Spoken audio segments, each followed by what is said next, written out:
right, we're getting close to the end. Here's the last big topic in chapter 15, this mega chapter, second semester. If you survive chapter 15, I promise the rest of the year will be smooth sailing.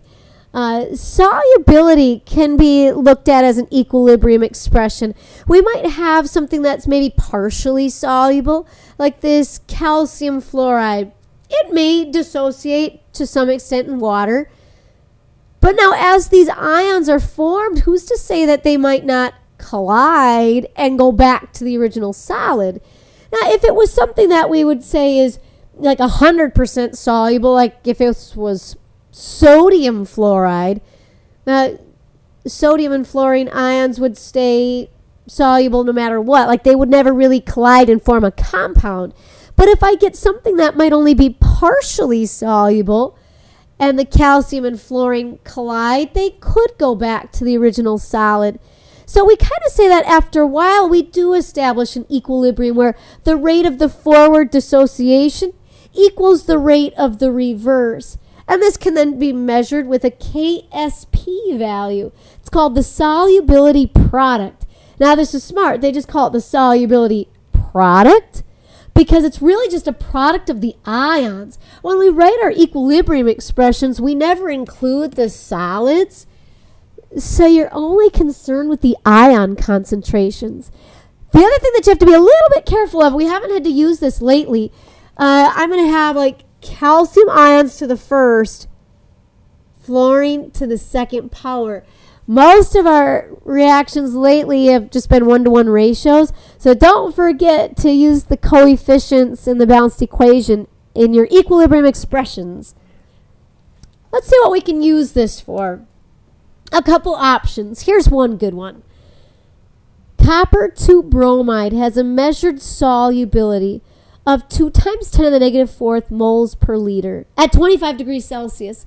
Calculate the Ksp. Notice that usually when they talk about solubility, they'll give a temperature, because as you increase the temperature, you increase the solubility. So usually these Ksps are measured at 25 degrees, and we would have to recalculate if we change the temperature. That would change the solubility. For an equation, I'm kind of just thinking of the dissociation equation. Copper 2 bromide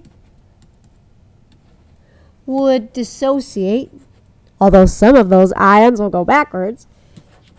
I'll form some copper ion and 2 bromine ions. -1. Don't put Br2. We're not going to form elemental bromine. We'll have 2 separate bromine ions. Now, by saying the solubility is 2 times 10 to the negative 4th moles per liter, that's kind of telling us like this is going to go down, like whatever the original amount I have is, it's going to go down by 2.0 times 10 to the negative 4th. And you could say moles per liter, you could use the big capital M for molarity. That's the amount of the original that'll dissociate. And maybe just for kicks, I'll put some phases in. That's the original solid. And we're talking about these ions dissociating in solution. So I don't usually set up a full ice table. I just know that that's kind of what solubility means. That's the amount of the original solid that will dissociate. And I can find the concentration of the ions accordingly. So this would be produced at a 1-to-1 ratio, 10 to the negative 4th moles per liter. And then this is going to be double, 4.0 times 10 to the negative 4th moles per liter, molarity. So now I can solve for Ksp. Ksp, the solubility product, will not be dependent on that solid. So you can kind of leave them out, but I like to put this in just because that's kind of what solubility means. It's the amount of the original that will go forward, that will dissociate. But I really only look at the product of the ions. So I'll have the 2.0 times 10 to the negative 4th molar copper ion. That's going to the first. and the 4.0 times 10 to the negative 4th molar bromine ion. And I still need to square it. I know, like, we already multiplied by 2, but we also have to raise it to the second power. So now it's really just plug and chug. Just plug in your calculator. Out pops the Ksp. How about 3.2 times 10 to the negative 11th? Again, like, the larger the Ksp, the more soluble the original compound.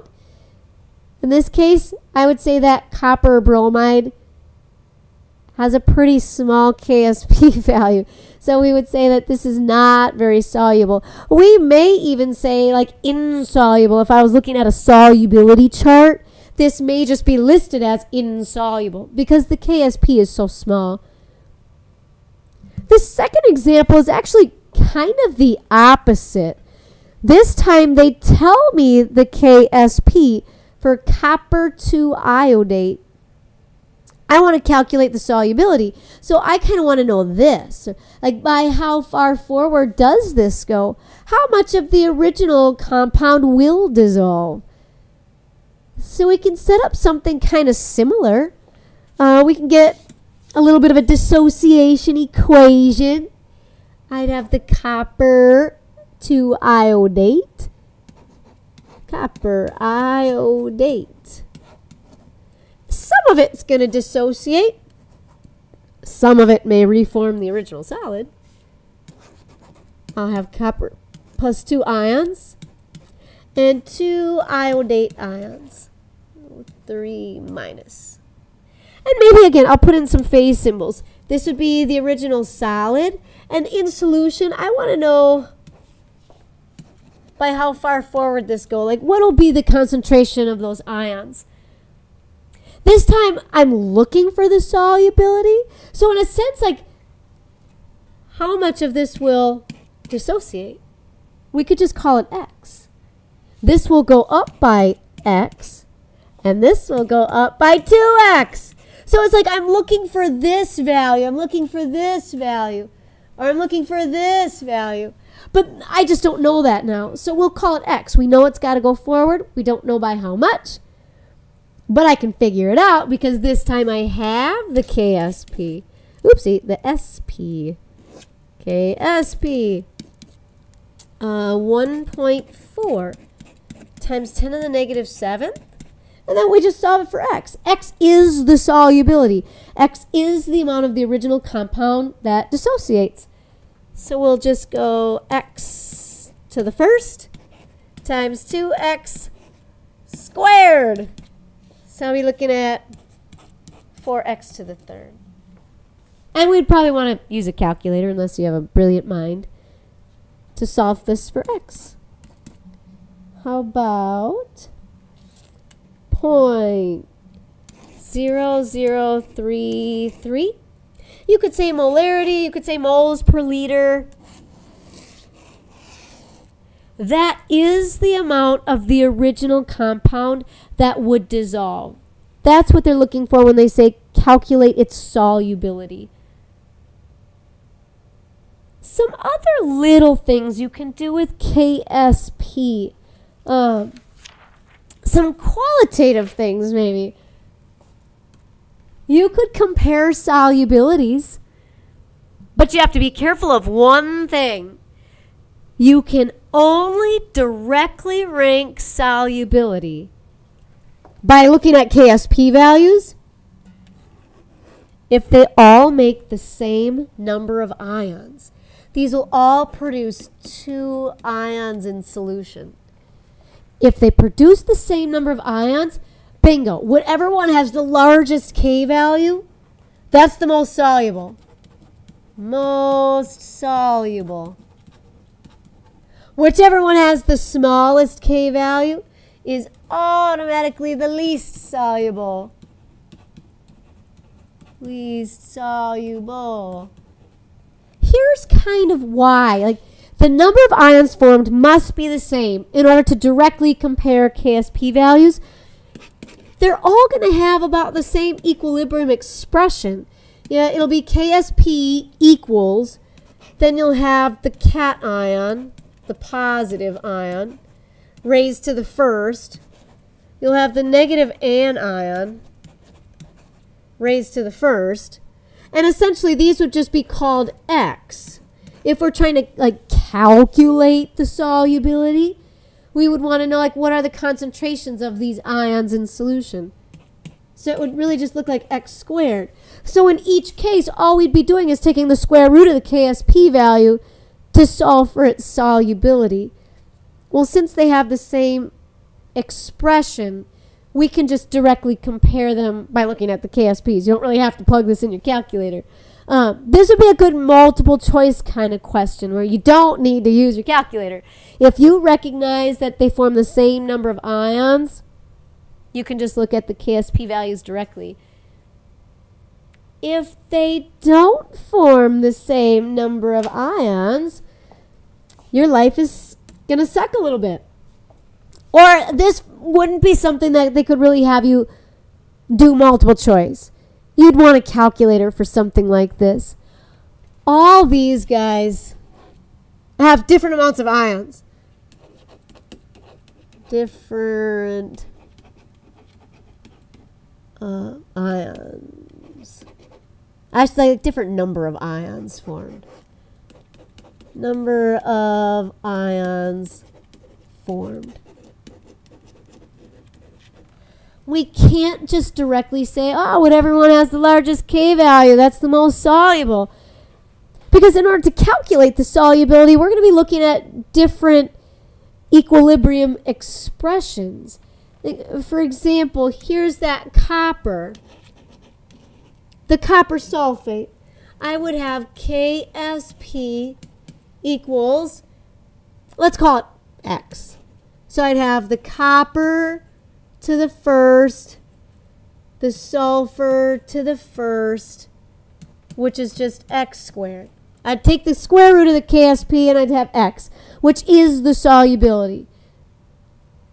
That's going to change with the rest of these guys. What about silver sulfide? Ksp.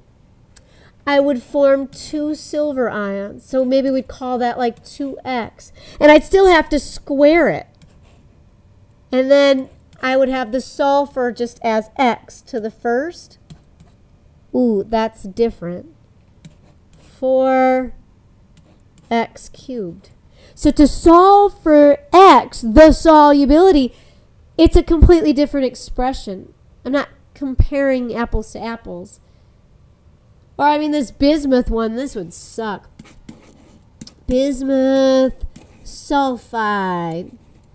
You'd have your Ksp, which is ridiculously small. But I can't guarantee that that would be the smallest X value. And X is the solubility. By how much of the original, like, will this go forward? How much will dissolve? This is going to be like 2X squared. That's the bismuth. Then I'd have 3X cubed for the sulfur. Oh, Lord, that sucks. What do you get? Like 3 times 3 times 3 and 4 and X to the 5th, like 108. Yuck. X to the 5th. And again, like you'd have to solve for X to really figure out the solubility. This would not be multiple choice. It may be free response, but probably not that X to the 5th thing, because you don't have to have that fancy of a calculator on the AP test.